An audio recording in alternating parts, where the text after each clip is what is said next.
The United States is the most powerful economy in history, but beneath that strength is a growing contradiction, a government that consistently spends more than it collects, year after year, decade after decade.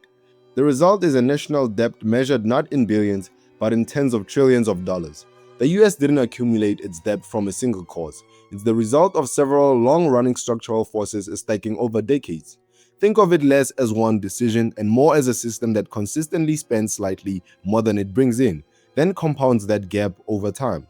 The most direct cause is simple: budget deficits. The US government has run budget deficits for most years since the 1970s, even in strong economic periods. Spending tends to exceed tax revenue. Those annual gaps are financed by borrowing, which adds to the national debt. Over time, even small deficits compound into trillions.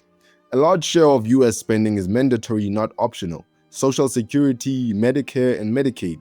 Entitlement programs grow automatically due to an aging population, rising healthcare costs, and longer life expectancy.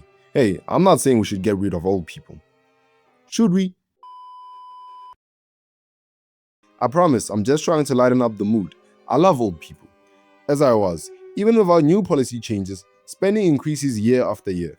The US maintains a global military presence, NATO, hundreds of worldwide bases, and defense spending cycles driven by geopolitical tensions. Defense spending is one of the largest discretionary budget items and has historically remained high regardless of administration. While the US has one of the largest tax bases in the world, revenue growth has not consistently kept pace with healthcare inflation, entitlement growth, and economic downturn responses. Tax cuts at various points also reduced revenue without equivalent spending reductions. Major events such as the 2008 financial crisis, COVID-19, geopolitical shocks force sudden borrowing spikes.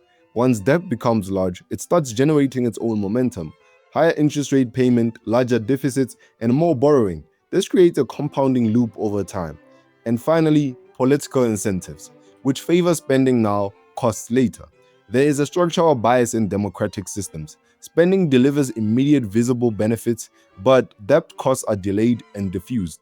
So policymakers often choose short-term economic support over long-term fiscal tightening.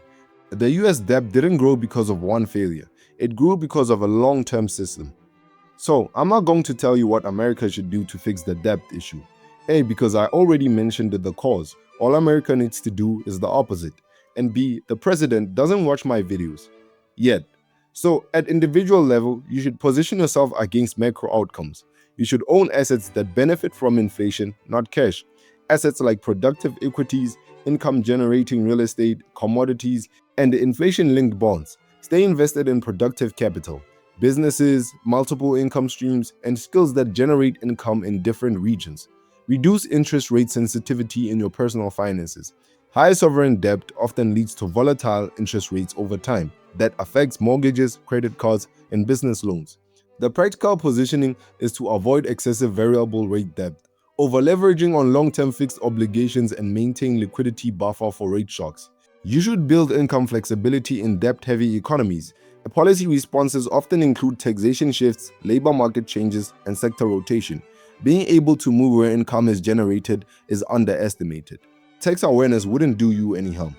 The bottom line is, don't just store value in money. Store it in assets, income systems, and skills that adjust when money changes value.